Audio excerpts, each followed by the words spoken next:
sino ba ako? Am I just my work? Am I just the summary of what I can do? Hello, everybody, and welcome back to another episode of Camp Confidence Radio. Hello, mga madam. Happy Hello, week. mga madam. It's another Wednesday for us, for you. I don't know what day it is, but welcome back to another episode of Camp Confidence. Special lang episode namin sa inyo today, guys, kasi malalang chikahan to. I'm Yes. so excited. Super Madam duper. Rizza, can you tell us about our guest for today? Oh my gosh, our guest for today is our OG. As in talaga, she's the queen of boundaries. She's the queen of politely saying no. Na parang very sweet ka pa rin, pero parang ang ibig sabihin pala niya in real translation is hindi pwede. Ganon. So, sobrang nilook up ko tong tao na to. Kasi ako talaga as a person, parang as a recovering people pleaser, hindi ko talaga kaya mag-say no minsan. Pero nagugulat ako sa kanya how she's very graceful and very polite with everything that she does.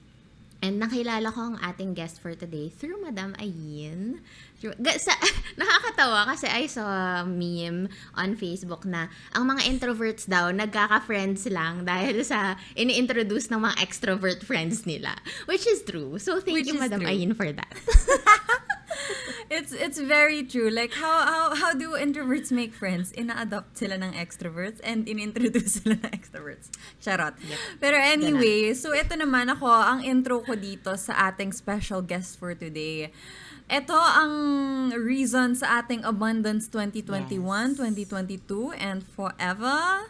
So, I guess na nakwento na ni Madam Rizza, and we'd love for her to introduce herself. Pero we are talking about our manager, Madam Yish Martin. Hey. Siya ang, can I announce na ba, Madam Yish, na yung Purpose Artist Management? Can I say Go that? ahead. Oh my God, I'm so proud. Okay, so kasi si Madam Yish, when we started last year, almost exactly a year ago, magwa 1 year na kami ni Madam Yish, we started out both as a starting content creator, parang kind of, matagal lang content creator, pero hindi ako kumikita. Tapos si Madam Yish naman was also an independent manager. So, parang we came together at the right time. Tapos over the next couple of months, sinabi ko na yung mga kaibigan ko na mga wala pang manager, uy, si Yish ganyan. Pinag-abundance 2021 niya ako. So ayan, kaya si Rizza na rin. Lahat na kami anyway. Kaya magkakaibigan. Under Yish na kami. And we're so proud. Finally, ma-introduce namin siya sa inyo. Kasi I'm sure for those of you na laging nasa live streams namin, nakikita nyo si Patricia Ann Martin. Sino ba to si Patricia Ann Martin laging present? Si Madam Yish yun, ang manager namin. So, again, for her to introduce herself to you guys, siya na lang pagsasalitain namin. So, Madam Yish, if you were to introduce yourself to a group of strangers na hindi ka pakilala, how would you do it? Magpakilala ka naman sa madamhood. Thank you so much for that wonderful introduction. Pressure naman yung introduction nyo. Parang, ay, paano ko ba sundan yun? So, but if I were to introduce myself to a group of strangers, wala lang, charot. Nakikita si sarili ko. Kasi madam, kami ini-introduce mo lagi eh. Ikaw naman introduce mo sarili mo. True. Paano ba, Yish Martin, Valenzuela, ganun pa ba yun? Ganun, oo. But, seriously speaking, personally, I introduce myself na, hi, I'm Yish. Like, if in workplace, diba, of course, I would mention na I manage influencers, mga alaga ko to, ganyan-ganyan, I do this. And actually, almost always, parang people would say na, how does that work? Paano mo sila minamanage? Kasi before pa, I managed celebrities. So when I would introduce myself as a celebrity handler, parang, ang galing naman nun. Artista yung mga katrabaho mo, ganyan-ganyan.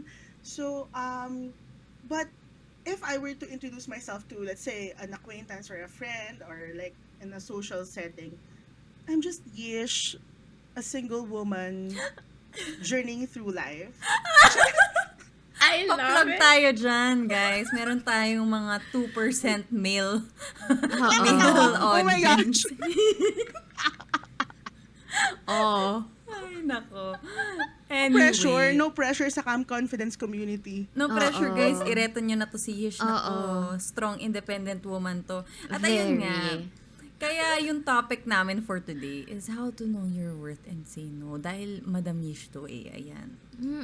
Grabe talaga. Kasi, yun nga, as mentioned, I've always admired na sobrang confident mo, ganyan. Pero, can you tell us more? Have you always been this confident with yourself, with saying no, with setting boundaries? And Can making you alaga us. Yes, and making alaga us.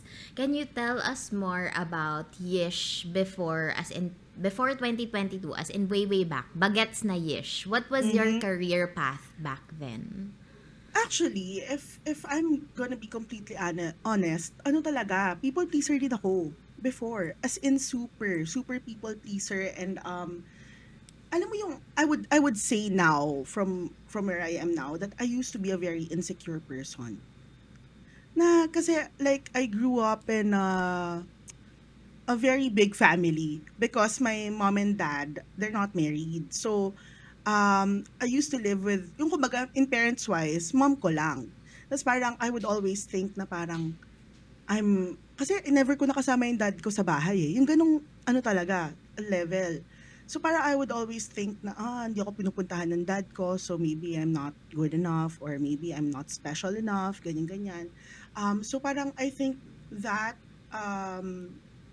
parang nagsimula yon ng gano'n. Parang I always have that need to prove myself. Ano yun? Ba't may gano'n? But, and then slowly siguro when I started, actually before, if you have met me by mga 2015 to 2019, talagang I would work my ass off. Parang dun ko nakikita yung ano ko, self-worth ko. So before, sa trabaho ko before, wala rin akong tinatanggihan. There was this instance na I had I had a work trip from Cebu. So may work trip ako, tapos sabi ng then boss ko, "Oh, Yish, pumunta ka sa ano, palipad ako pauwing Manila ha. Punta kang Laguna, samahan mo si ganito." Straight from Cebu. Eh, hindi naman ako nag-relax sa Cebu, nagtrabaho rin ako. Tapos, okay po, sige, sige, punta kang ano, punta po ako diyan, ganyan ganyan. Eh yung setup is I had to go to QC first before I go straight to Laguna. So morning flight from Cebu, punta akong QC. Nakapagkape lang ako tapos lipad ulit to Laguna. I mean, Drive. parang travel, oo. Mm-mm. Tapos wala pa akong ano nito madama, as in talagang alam mo yung hindi naman starting, pero yun nga weird eh. Parang ilang years na ako into the job, ganun pa rin ako. Then, pagdating sa Laguna, work na naman. Tapos alam mo, wala akong ganun. I don't have that kind of boundary na talagang kung saan ako kailangan, saan mo ako papuntahin, I will go. Sobrang ganong type of person ako. So, I always think na to prove myself in that company, I have to be present all the time. Na to the point na talagang pagod na pagod talaga. Kuratsa talaga. Ako yon dati. Hindi ko ma-imagine si Yish na ganun ngayon. Kaya Pero nga. madam, because yun nga, sabi mo, diba, you started out like that. Ano yung mga instances na nagpa-realize sa'yo na, wait, I need to take things into my own Mm. hands na, ako naman Mm. ngayon. When did you learn to say no and finally set those boundaries? Turuan mo kami. Actually, I think it was when I started to by 2019, parang dun ko mas nakilala yung sarili ko.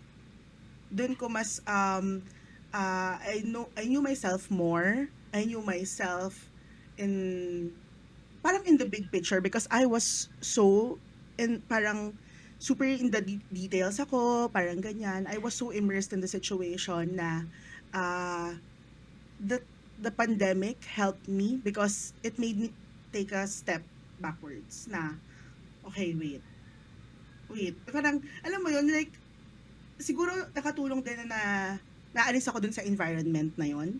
Kasi 'di ba the pandemic nawala lahat yun, eh, nawala yung, before nung sa trabaho ko pa, I would be out parang early talaga in the morning. I would come home mga late in the night na alam mo yung tipong hindi ko na nakikita yung mga pinsan ko because wala na, eh, parang border lang ako dito sa bahay namin. Tapos, um, when the pandemic hit and we were forced to stay indoors, parang napaisip ako, why did I do that to myself? Parang dun ako na ano na, wait, parang ba't ko kailangang improve yung sarili ko sa inyong lahat? Charot. Mhm. Na nakapagod ako. Siguro dun ko na-realize na, pagod pala ako. Because I was pleasing everybody. I was pleasing every single person I'm encountering to like me Mhm. and to prove my worth. Na parang, ay, hindi pala kailangan. Doon ko siya nagsimula. And then, parang, I guess, growing pains na the pandemic happened, nagkaroon kami ng mga misunderstanding sa work ko noon. Then doon, actually doon ko unang na-realize when there was an encounter na parang, alam mo yun, na-confront ako sa harap ng, well, hindi siya literally sa harap kasi virtual, in front of everyone na parang binara ako. Mhm. Tapos parang it made me seem like, bakit? Bakit? Parang ang words were like, bakit mo nasabing ano, walang sayo, sa kumpanya lahat yan. Na parang, it Oof. took that, Ah. to invalidate all of my efforts. Na parang, and then I snapped. Sabi ko, wala naman po talagang sa akin. Pero sinasabi ko lang po para sa department ko. Na parang, alam mo yung people started to text me na parang, ano nangyayari? Ba't may ito? Yung Oh ganun, my yung God, ganun, popcorn na parang, ito? kasi sanay sila na ako yung, yes po, sige po, okay po. They were so used to me being that na ako yung laging buntot, basically. Mhm. Tapos parang, doon ko na-realize na parang, okay, so ganun lang pala. It takes parang a few months or a month into the pandemic to make people parang feel invalidated by their efforts. Parang Mhm. ganun. Naloka ako, madam, because like Oh my Mm-mm. gosh. ownership of your efforts is Yep. such an important thing. Now, even for example, for like, Mm-mm. I guess Riza can relate to this. You know, when we talk about our Mm-mm. businesses, we don't say I did this, ganyan, ganyan. Yep. It's always we did this, the team did this, blah, blah, blah. And it's so important to make sure na people are acknowledged for the efforts that they do. Oh my God. Alam niyo naman, hindi ko kaya mabuhay na yung lifestyle ko Mm. ngayon without the people supporting me. So, grabe talaga how that can really push people back. So, Yeah. gentle reminder to everyone to, everybody supporting you, your support system, make sure Yeah. that they Mm-mm. also own yung whatever they're doing. Kasi at the end of the Yeah. day, if you're just at the end of the day just working for somebody and not really feeling like you are part of it, that's how you get pushed away, I would say. Ako, that's how Totoo. I got pushed away even like when Mm-mm. for my corporate job. Medyo Yeah. nakarelate Oo. ako doon na parang, Mm-mm. I was working so hard, blah blah blah, sleep over sa office, tapos biglang Yes. walang My acknowledgement Walang gosh. na you thank did you, that. ganon. Walang Oo. parang yeah, that's part of your roles and responsibilities. Pero ako, yeah, but can you acknowledge please? Like, Yeah. and And yun. madam, parang this is not to, or anything, pero I knew, parang ako in sarili ko, alam ko na more than talaga yung binibigay ko. Mm-mm. Alam mo Same. yung hindi ko na 'to trabaho pero gagawin ko. 'Pag pinakisuyuan mo ako, gagawin ko 'yan. Oo. Parang ngayon lang dahil hindi mo ako mapakinabangan fully just because I'm inside the house, and mind you, I was closing accounts during that time. Kahit pandemic. So parang, parang Naloka ka Oo. doon. Tsaka yun ano, ang, very important din talaga as leaders, especially if you are a mm-mm, leader listening right now. It's very, mm-mm, very important to acknowledge every single effort that your team does for you. Kasi wala ka kung wala sila. Alam mo yun, parang merong baka may mga systems na hindi ka alam na ginagawa nila nang hindi mo alam. Na parang, yun Mm-mm. nga, sabi nga ni Yish kanina, they're doing more than what they're being asked for. And, it's also a good reflection then as leaders na paano ko ba matutulungan pa? How can I help my team more? How can I motivate them more? Kasi minsan, kunwari, kung business owner ka, parang ang focus mo lang is sales, sales, sales, sales. But, Yeah. have you ever thought of the people who are helping you to go up the ladder? To Mm-mm. go up the industry, ganon. So, Yeah. yun nga. A gentle So, reminder to everyone. yun, parang I think that led me to the parang nagsimula lang yun eh. Parang that's my tipping point. And then when I parang yung naramdaman ko na yun, it made me reflect about everything. It made me parang think about talaga. Parang sino ba ako? Am I just my work? Parang am I just the summary of what I can do? Is that Wow! all there is to me? Uy! Parang yun yung ano ko, yun yung naramdaman ko noon. And alam mo, sobrang, sobrang galing. Kasi during that time, parang yun yung kakapasok ko pa lang ng church. So parang, enlightenment period. As in, ganun, Mm. talaga, ganun ko siya i-explain. Parang I was in a enlightenment period na lahat yun sunod-sunod nangyari sa akin. Tapos, dun na, sabi ko, okay na yun, mag 5 years na ako dito, pero ganun pa rin pala yung tingin nila sa akin. So, I left. Paano naman, madam, yung yung nagbago when you started working independently? That's what I want to know. Oo. Like, parang, Yeah. kasi, di ba completely, I feel like Mm-mm. you were a completely different person then and when Yeah. I met you. Like, when I met you, you were almost a year into freelancing, Yeah. Oo, that's independent right. work. Oo. So, paano yung naging changes mo as a talent manager? Tapos medyo Okay. bigyan mo na rin Mm-mm. kami ng view into your career kasi syempre curious yung mga Okay. tao. Like, ano ba ginagawa ng talent manager? Ganyan. Na So, kayo ma-curious, charet. kwentuhan nyo kami. But actually it started kasi 'di ba when I left, sabi ko lang I just wanted to get out of the situation. Yun lang talaga. And I was looking into working sa agency, ganun ganon. Tapos pero nagpaalam ako sa mga alaga ko that time. At itong isang taong 'tong pangapangalanan natin si Sarah Carlos. Woohoo! Hey, madam! Shout out sa'yo, Shout Sarah out! Carlos. But, Mm-mm. nung nagpaalam ako sa kanya, umiiyak pa kami. Sabi ko, "Uy, alis na ako, ganyan, ganyan, ganyan, ganyan." Eh, ako yung nagpasok sa kanya sa agency din na yun. Sabi niya, if you're leaving, I'm gonna leave too. Actually, may parang sabi ko, wait. Sabi ko, wait. Teka Tapos lang. parang sabi ko na, hoy, hindi yun yung intention ko. As in, I didn't have any intention of starting on my own. Until Sarah said na, kasama na lang ako sa'yo. Tapos parang sabi ko, and then that's when I started to get that, oh, I can do this. Parang, I can do this kasi, kung tutuusin, everything that a manager does, I have done in my work. So, kumbaga, yung title lang talaga yung mag-iiba, but work-wise, it's the same. Because, doon ako grateful sa previous job ko kasi they trained us talaga with parang billing, kaya kong gumawa niyan. Magbasa ng contract, kaya kong gumawa niyan. Kasi doon kami tinrain na parang holistic talaga.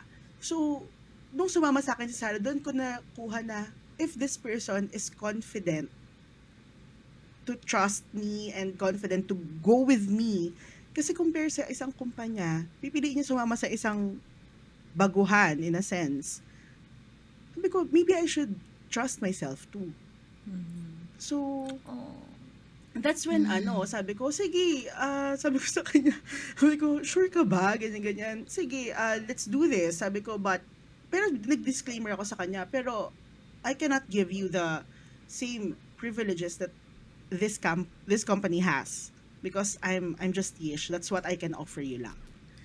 Parang, tas yun na, my work as a manager, it entails, well, actually talagang ano siya partnership siya between an artist or talent and a manager. So it's parang basically may goal si artist mo, tutulungan mo lang sila to reach the goal or what they want to achieve in their parang life as maybe content creators or celebrity or whatnot. Yun actually yung ang saya ko kasi nung first time na nag-meet kami ni Yish, parang ang worry ko kasi before is if I get a manager, baka mamaya i-shove lang niya sa akin lahat ng mga projects na ibigay. Tapos I really Mm-mm. appreciated it when Yish asked me about, o ano ba talaga yung goals mo as a content creator or as an influencer, ano yung gusto mong message na mabigay sa audience mo. And for me, it's really very important kasi ayokong mag-endorse ng something na hindi ko gusto. Parang very, very, Yeah. yun yung pinaka na-appreciate ko talaga din kay Yish. That's number one. And number two is, and one of the things that I really admire you for is yung confidence mo on kung paano mo kami ipagtanggol. Kasi ako noon, dati, kapag may mga nag-reach out sa aking brands or na I am grateful by the way, sasabihin lang nila today, tas dapat tomorrow meron na. Eh ako, hindi naman ako full-time content creator as of the moment. So I also have businesses, I have other Mm-mm. meetings. Tapos I was just so happy when Yish mentioned na parang, oh okay, ito si Branchies. They said na dapat tomorrow daw. Pero sinabi ko sa kanila na next week na lang kasi you have a lot on your plate. Tapos parang ako, ha? Pwede ba yun? Pwede pala yun? Pwede pala yun? Pwede pala mag-say no. So, eto na Madam Yish. You need to tell us or give us tips and tricks on how do we actually politely and gracefully say Mm-mm. no. Paano ba mag-create ng boundaries? Ganyan. Okay. Um, Akin una, first and foremost, you have to be sure sa sarili mo kung ano ba yung mga boundary mo. Dapat when we say non-negotiable, it's non-negotiable. When we say na hindi pwede, hindi talaga pwede. Kasi sometimes we break our own boundaries eh. Ba't ganyan yung mga mukha nyo? Charet. But, Natatamaan kami, madam. Natatamaan. Ang dami ko sometimes ng, tayo mismo yung hindi sure eh. Yun, sometimes tayo mismo yung hindi sure sa, let's say, pag sinabing, ang posting is tomorrow, sinabi mo sa sarili mo, hindi talaga ako mapayag, dapat talaga 1 week, ganyan, ganyan. Tapos, for example, sinabi sa'yo na, wala, kailangan talaga bukas na, sige na nga, na-bend mo na siya. Na parang, in a sense, because, ito yan, isa is, because we're, Filipinos, I think, in general, are not want to ask. Parang we just take whatever is given to us. Parang sa tingin natin kapag nagtatanong tayo, parang ang yabang. Mm-hmm. 'Di ba? Yung I parang, agree. ba't ka nagtatanong? Eh, blessing na yan. Work yan. Ang choosy mo naman. May ganun tayong thinking sa sarili natin. And sometimes naman, pwede mo naman talaga. Sabihin mo, di ba, pwede ba to? Nagtanong lang naman ako. If they said no, I will try to negotiate between parties. So siguro that's one of my work as a manager. I negotiate between two parties. So, sinabi na Yish, sobrang tagal ng 7 days. Can we do 5 days? Tapos doon ako makikipag-usap sa alaga ko ngayon, ito kasi 7 days, hindi daw, kasi ganyan, ganyan, ganyan, whatever the cases. Then we'll negotiate from there. Kung hindi talaga kaya, maybe it's not for you. Maybe it's not for us. Na sometimes, ito I think one of the ako pet peeves ko to as a manager sa mga influencers or talents na, sorry we love brands and clients, pero may tendency kasi talaga na, I'll pay you eh. Babayaran kita, so you do this. And no, this is a business.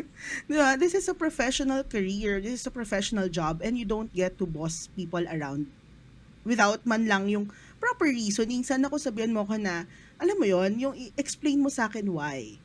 Then maybe we can check if we can work things out. So, it's first and foremost knowing talaga ano ba yung non-negotiable sa'yo. Set mo yan sa sarili mo. Then it will be easier for you kasi to know na, okay, hindi siya pasok dun sa non-negotiables ko. So, no na. Like for example, 'di ba kayo, when you started, sabi nyo, for example, for Ayn, no whitening. So pag sinabi pa lang na kahit merong konting whitening dyan, Wala pass talaga. kami dyan. Mm-mm. Pass kami dyan.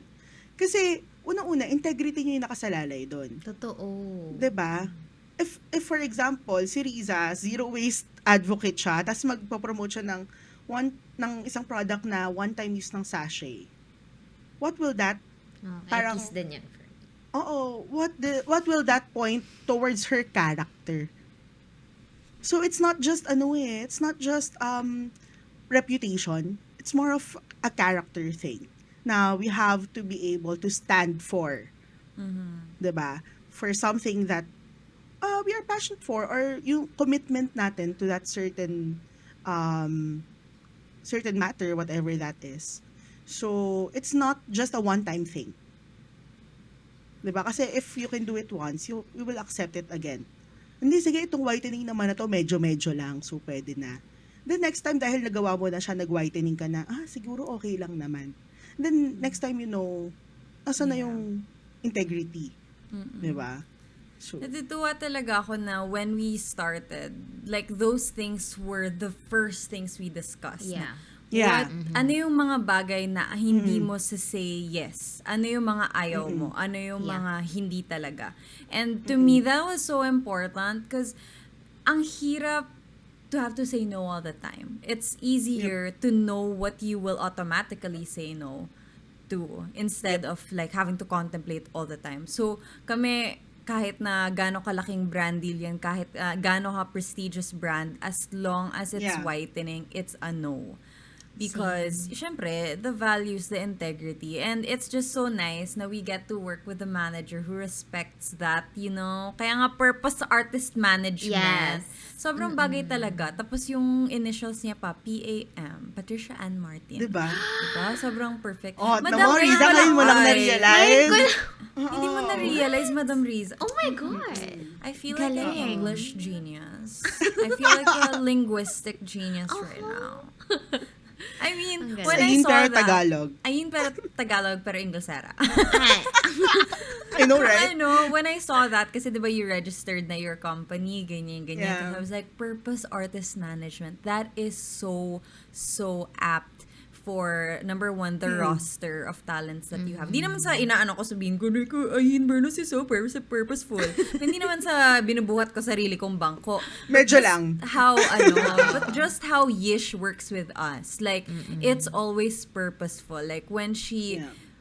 basta, ganito guys, pagka-talent kayo, content creator kayo, or if you wanna work with somebody who is supposed to advocate for you, dapat kilala ka nila, and dapat yung, at the end of the day, they care about you as a human being and you're not a cash cow. You know? Yeah. Kasi yun yung Yeah, na-realize that's ko right. I've had this experience before with other people. Not naman managers din specifically kasi I've never had like a proper manager before, but a lot of people will come to you and offer you things, and then they always bombard you with sobrang daming deliverables, sobrang daming free work. Hindi ka babayaran, i-extend masyado, parang walang respeto sa pagkatao mo. As in like your well-being. And I always appreciate na talagang when you talk about purpose, it's not just purpose of, you know, business, but also purpose of creating good relationships. I think, you know, talent management is the business of good relationships. Yeah. Sabi ni Yish yan sa akin, na natutunan ko yan kay Yish. And it's something that I'm also learning from her, na we need to be purposeful when we say no, when we say yes, when we say wait lang. So, ayun. Anyway, ang dami ka takeaways today. Yeah, so much. Pero, Madam Yish, can I just ask you, do you have maybe a template? Maybe sa Oo mga nga. taong katulad ko na nahirapan ako mag-say no. How do you gracefully say no to people? Like, for example, merong task. Kunwari, para dito sa Patulong mga, naman sa ganito, ganun. patulong sa ganito, tapos parang sobra-sobra na. Paano mo sinasabi nicely na, Okay. hindi, ganon. No. No. Siguro unang-una is I do it as a disclaimer. Okay. Like, una pa lang, lalapit ka sa akin, ito na yun. Ito na yung terms ko. Like, for example, if a small business would approach me para i-promote nyo, I would say na, hi, I cannot guarantee posting for this because she has a standard posting rate. Kasi I'm not, where's the lie in that? Diba? I mean, where's the lie in that na, I cannot guarantee, hindi ko pwedeng sabihin na, sige, ipapost ko yan kay Ayin. Pero unfair kasi, una, I have to think na, bakit? Yung mga malalaking brands, kahit naman sabi mo malaking brands sila, nagbabayad pa rin naman sila eh. So that would be also unfair for them. 'Di ba? Kasi I believe all of the brands, the big brands also started small at one point. Pero hindi mo pwedeng sabihin na, I mean, alam mo yun, without really discouraging them. So basically, you have to explain the context of your no. You just The don't context of say, your no. The context of your no. Wait, guys, we need to take note. Explain the Yes. context of your no. Wow, okay. Oo. yes. Para alam Yes. nila why you're saying no, hindi yung parang, hindi ako pwede dyan. Kunwari Okay. ang dami kong tanong, sorry, ang dami kong follow-up Go, question. go. Paano kapag kunwari, wala, Paki-contact na lang yung manager ko para sabihin. Charet. ayun nga, madam, paano sa ating mga madamhood na wala pang Mm. managers? Kunwari, sila mismo Mm. yung influencer or content Yeah. creator and they'd like to say no to someone. Or Ano even yung, employee. yeah, Like, or employees. Yeah. Oo. Paano ba natin sasabihin sa boss natin yon, for example? Anong Mm. script ang pwede nilang sabihin? Actually, it's not really more of a script, but it's disposition, I would say, na kasi kailangan mo yung i-build eh. Like for example, ito para sa mga fresh grad. Let's say, pumasok ka sa isang trabaho, tapos pinakita sa'yo yung job description mo. Tapos, let's say, for example, ang working hours mo lang is hanggang 7 p.m. 7 p.m., you don't have to feel bad leaving on the dot. Because that's what you signed up for. 'Di ba? Ngayon, if you're always gonna leave at 8 p.m., they will be accustomed to you leaving at 8 p.m. that they will be shocked na parang, bakit siya nag-out ng 7 p.m.? When in the beginning, I signed up for until 7 p.m. only. Right. So, una, you have to, have that disposition na ikaw mismo, you discipline yourself. Kasi that also will not, parang, ako, guilty rin ako for, on this, sometimes. Pero, um, kapag lagi ka rin nag-OT, it also says something about your work style eh. Bakit lagi mo kailangan mag-OT? Hindi mo kayang matapos ng 7 p.m.? Yeah. 'Di ba? So, kailangan ano mo yon, kailangan stand mo yon. Boundary. Again, dun tayo papasok sa boundaries. That's a very nice way to put it, na yung question na bakit kailangan mo mag-OT, hindi ba kaya yung work within 8 hours? Ganon. Yeah. Oh, 'Di ba? I like that. And responsibilities as well. Sometimes kasi yun nga eh, we feel bad saying no. Ngayon, tingnan mo, you have to gauge the situation. I'm not saying that always say no ha. Kasi syempre okay din naman magbigay ng favor, 'di ba? It's, of course, it's accommodate. good. Yeah. But if you're parang naging reason ka na para yung mga tao maging dependent sa'yo at hindi gawin yung dapat nilang gawin, may problem na doon. Yeah. Kasi ikaw rin eh, how you build people, how you help people, you just let them be dependent on you. You don't, parang hindi mo sila hinahayaang mag-grow sa sarili nila. Let's say, pag sinabi ang job description ko lang is up until dito lang. Let's say, for example, ang job description ko lang is to accept calls. Hindi na ako para ako pa yung kukuha ng, let's say, hindi na ako yung para ako pa yung mag-follow up. At trabaho ko lang Okay. mag-accept ng calls eh. So, I have to get the details, ganyan, ganyan, ganyan. Pero hindi yung, tatawag ko na po ba ulit? I mean, there's a very, yan kasi tricky yan eh. There's a boundary kasi between a favor and assuming responsibility na. Yung ina-assume mo na, parang inaano mo na sa shoulders mo na, ako na lagi dapat mag-follow up kasi nag-follow up ako once. Gets. So, hindi mo pwedeng sanayin yung mga tao, tas you blame them afterwards. Aha. I love that. Gets. Gets? Tama Kasi I nga, think yun no? yung nangyari sa akin eh. Ako tanggap eh. Tapos nung nag-no ako, kasi nung time na yun, nag-set na ako ng boundary pala sa work ko, previous job ko. Pag sinabing break hanggang 2 p.m., hindi ako tatanggap ng trabaho hanggang 2 p.m. Kasi break ko yun. Tapos nung nagulat sila, nagsasabi na ako ng, I'll reply to you on Monday. Para sa kanila, what? Bakit ka ganyan? Tas ako parang do'n ko nilista parang bakit? Bakit mali? Eh, wala naman akong trabaho ng Saturday, Sunday, eh. Why do I have to reply? Mhm. 'Di ba? Ngayon if it's an emergency thing sa work, of course Oo, understood, 'di oo. ba? Again, 'wag nating i-generalize. Ang nangyayari kasi we Totoo. generalize na 'pag Mhm. nagre-reason out na, eh. Mm. So, you have to respect yourself also. Kasi again, hindi naman tayo human doing, we're human beings. I love that. You teach people how to treat you. Yes, Mhm. yes, yes. Totoo, You set your totoo. own boundaries, eh. You don't expect people to say na, "You can do this to me." In the first place, 'pag sinabi mo yan, wow, let's say merong nang-aaway sa'yo lagi, binubully ka. When you stand up for them once, I'm quite sure na hindi yan nila magagawa yun again ng ganun kabilis lang. Actually, Exactly. actually. This is Yeah. why hindi naman sa in-encourage ko maging patola. Let's be intelligent and articulate. Pero don't allow bullies to run your life. Because Yep. it's not how this is going to go. We Yeah. need to take Mhm. ownership of what we have. Ay, ano ba yan? Grabe, Yes. jam-packed ang ating episode for Oo, today. iba O sige, rin. madam, ito na, wrapping things up. Okay. Just one lesson. If there's one lesson you'd like our Madam Hood to remember from this conversation, Mm. what would it be? Sa'kin it would be, you have to know how to love yourself properly. Kasi dun siya nagfo-fall lahat, eh, 'di ba? Why can't you set boundaries? Why can't you say no? Kasi you yourself, you don't fully love, 'di ba? Parang because you don't know what your worth is. So before you expect other people to respect you, you have to respect yourself. Before you expect other people to trust you have to trust yourself. Again, we cannot give what we don't have. So, ako, that's the golden rule. Amazing. Oh my Amazing. gosh. I am Dami kong just takeaways so for today, amazed. madam. Oh my gosh. Anong favorite takeaway mo, madam? Ako, ang takeaway ko, ang dami. Pero, ang isa sa pinaka parang, na-shooketh ako na, it's always okay to ask questions.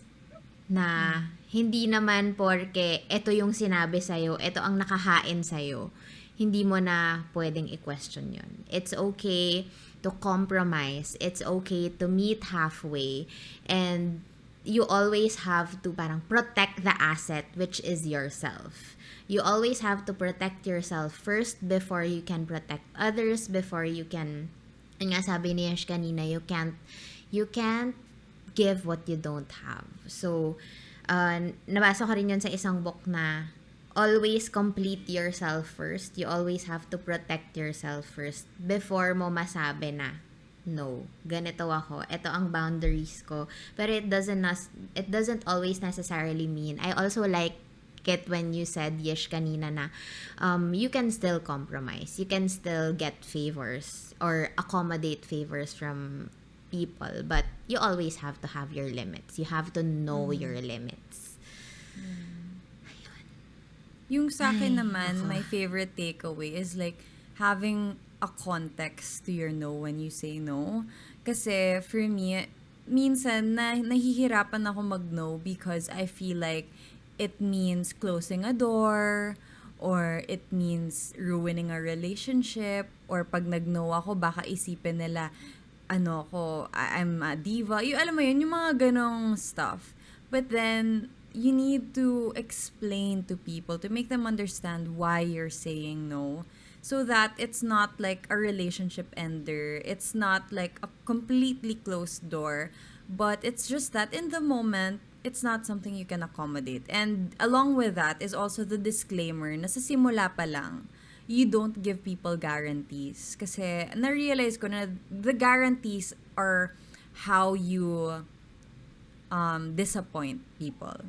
If you guarantee something, there's the chance to disappoint. So, instead of that, parang manage people's expectations. Make sure they understand yung context ng buhay mo, the context of how much you can give and how much you can say yes to. Para at the end of the day, even if you can accommodate or not accommodate them, they understand why and where you're coming from. Kasi yun nga, it's a communication thing, it's a relationship building thing, and kailangan pa rin natin alagaan yan. So, in the process of knowing our worth and in the process of saying no, we also need to protect ourselves and also the relationships we are trying to sustain. So, ayan. Yun yung mga takeaways ko Sorry, for may today. may naisip ako sinabi ni Ain. Because the goal naman kasi always is to connect to people, not to burn bridges. Our goal is to, 'di ba, to make new friends, build relationships.